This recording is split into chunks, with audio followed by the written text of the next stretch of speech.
Record-breaking temperatures during Ironman Chattanooga Sunday means more runners than normal did not make it across the finish line. Erlanger Hospital says doctors on the ground treated more than 600 athletes and spectators, many for heat-related illnesses. News Channel 9's Alana LaFleur talked to one of those athletes who didn't make it to the finish line. Alana.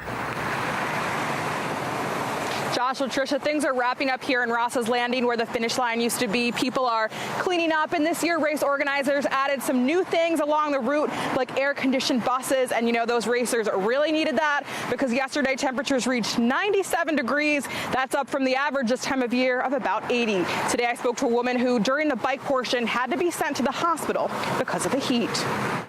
Sunday's heat had visible physical effects on Ironman finishers, but some racers didn't make it across the coveted line.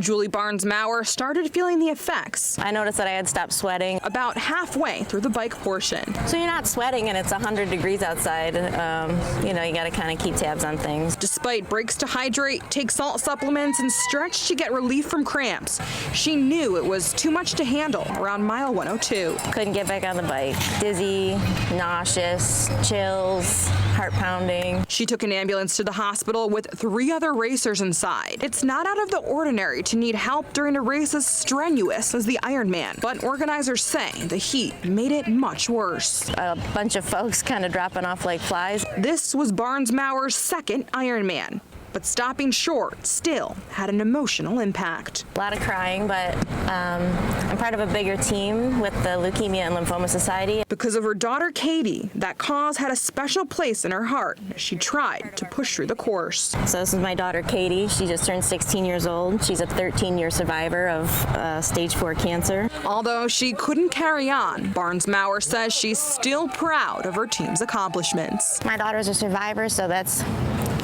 huge, and that's really what it's all about.